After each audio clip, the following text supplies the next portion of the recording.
Well, our guest today comes from Wynnewood, Oklahoma. But before I introduce you to her, let me tell you a little bit about her. Wrap your ears around this. She's been inducted into the Oklahoma Women's Hall of Fame. She has been inducted into the Women in Technology International Hall of Fame. Oklahoma Aviation and Space Hall of Fame, the Academy of Achievement, a Museum of Living History. She's received NASA's Outstanding Leadership Medal, the National Space Society's Wernher von Braun Medal Memorial Award, and asteroid 5624, Shirley, was named in her honor. Our guest is Donna Shirley. Welcome. Thank you. The only thing missing is a spacesuit. Well, but I wore my Mars t-shirt. I like it. And we'll get to that because you've been involved with the Good Red Planet. Wynnewood, Oklahoma, 2,500 people. How did you get from that to NASA? And we don't have much time. Well, I always wanted to fly airplanes. And when I was 10, my mother took me to my uncle's graduation from medical school. And on the program, it said aeronautical engineering. And I asked my mother what that was. And she said, that's people who build airplanes. I said, that's what I want to be. So when I was 10, I decided that I wanted to be an aeronautical engineer, and I did. That wasn't an easy path. I understand they even told you that women don't do this. Right. One of the professors said, girls can't be engineers. Mm-hmm. And I said, yes, I can. But, and so I did. It was interesting. As I read about you, a couple of things were glaring out. First of all, this was not an easy path you chose. No. Yet you're an achiever and a hard worker, and you turned negatives into positives right and left through hard work. You were virtually one of the first to walk out with that all-important degree, and yet you took a degree in one area and went to work in another. Well, I was working on my aeronautical engineering degree, and then I got engaged. And boys will mess you up all the time. And so I decided to change majors to journalism, and I got a degree in professional writing. But after I worked in the professional writing field for a while, I decided I wanted to be an aeronautical engineer, so I went back to school and finished the AE degree. Mm-hmm. And your love of flying had you in the pilot's seat for any number of aircraft. In fact, you even got a commercial. Yes, commercial, multi-engine, seaplane, flight instructor. So you went all the way. Yeah, I did. But then when I graduated, my father wasn't paying for it anymore, and I couldn't afford to fly, so I haven't flown since. Is that right? That's right. I took up skiing instead. Oh, well, that works. The idea of being a small town out of Wynnewood, and this is not intended as an insult to Wynnewood, Oklahoma, but the idea is just so alien to me, and I don't mean that's an awful choice of words, that you ended up in positions at NASA that a woman had never held before. That's true. That's correct. Project manager? Project manager, program manager, and a bunch of other titles. But yeah, I was always the first one to do it. Now, fortunately, if you look at the Jet Propulsion Laboratory website, you'll see that there's a number of women in management positions. So I'm really gratified about that. Over the weekend, my wife and I took our granddaughters to see The Martian. I understand you have some issues with that film. Well, just that some of it was inaccurate. Like the big deal of it was that a sandstorm comes along and blows the lander over. Well, Mars' atmosphere is very thin, and it would never blow anything over. I mean, it was, and so that wouldn't happen. And I told the author that was wrong, and he said, well, but it's exciting, so we're going to do it anyway. Oh, good. And so there are people out there that believe that. Yes, probably. But anyway, it was a very exciting movie. I enjoyed it very much. Good. And it was cool. What was your thread of interest in Mars? Were you assigned that project when you were at NASA? Well, yes, sort of. When I was 11 years old, I started reading science fiction. And one of the science fiction books I read was Arthur C. Clarke's The Sands of Mars. And I thought that was just the neatest thing I had ever read. And so I got very interested in Mars. And when I went to JPL, the Jet Propulsion Laboratory, I went to JPL in 1965, I wanted to be on a Mars project, and we started a Mars project, but as usual with government projects, it was not funded. And so it took me a long time to get to actually work on a Mars project.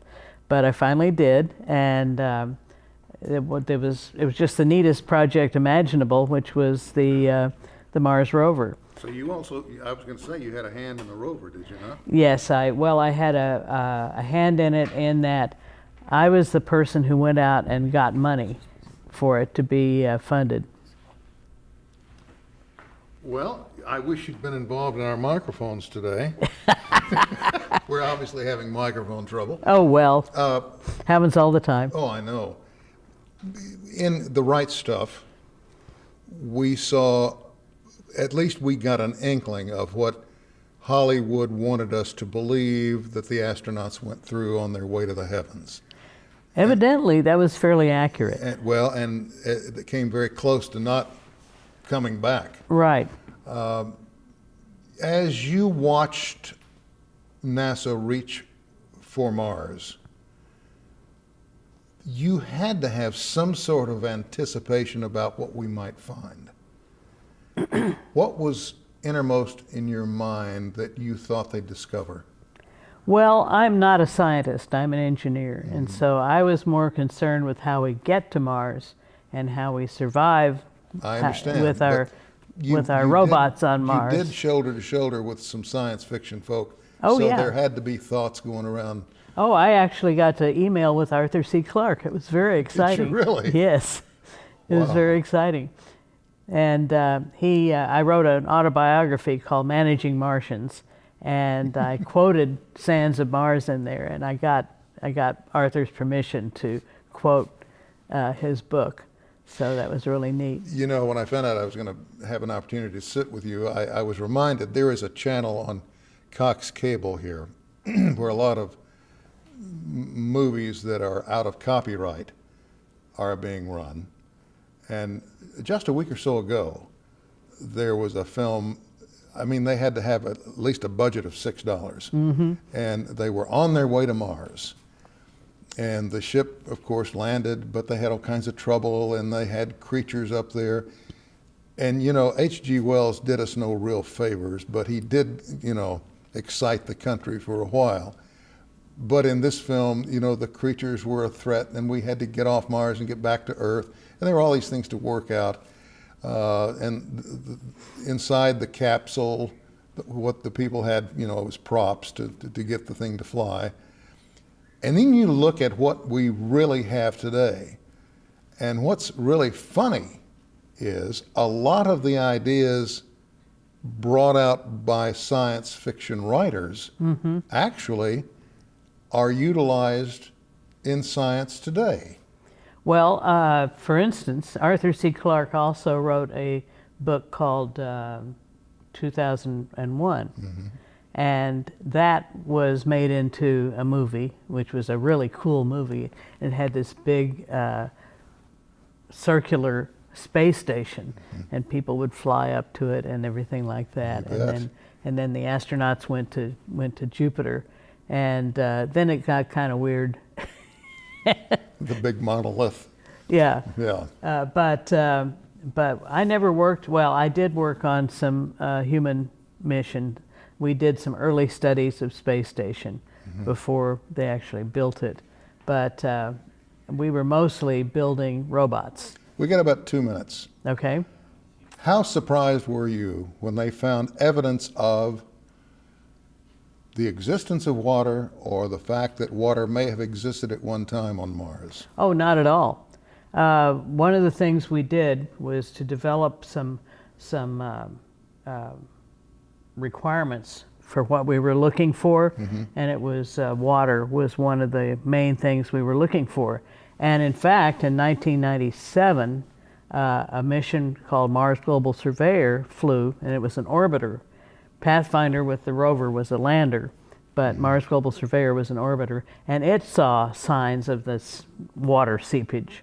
But it didn't have the really nice instruments that could tell what it was. So it wasn't until this Mars Reconnaissance Orbiter that it actually discovered that it was water with perchlorates in it. Sure, and that had to make you probably want to do a double back flip, didn't it? Oh, it was really cool, but we'd already done it, and nobody ever mentions that we discovered water in 1997 or 1998, I forget which the year was, but nobody ever mentions that. They just talk about the latest one. Among all the things you've done with your life, you taught a course for 3 years or so at the University of Oklahoma that you designed. Right. Now, your whole life says to me that within you there has to be something that you might say to the young ones, to a young girl and maybe coming along that's 14 years old in Wynnewood or Pryor or Claremore. If you had that opportunity, what would you say to that child? Oh, I do it all the time.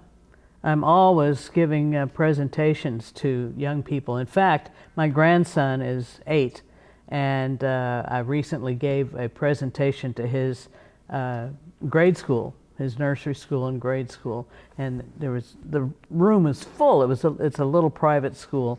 The room was absolutely packed, and the kids were just hanging on every word. And I had my picture taken with a bunch of little girls and little boys. So you had a chance to talk with them. So I do that all the time. It's one of my missions in life, is to get young women to be interested in engineering and science and exciting stuff like that. And hopefully they pay attention. Donna, it's been an honor. Thank you so much for taking the time. You're quite welcome. And we appreciate all you've done with your life and all you're doing now. I hope you come back. We're going to take a short break, and when we come back, we're going to talk about food. There's more to it than just eating right after this.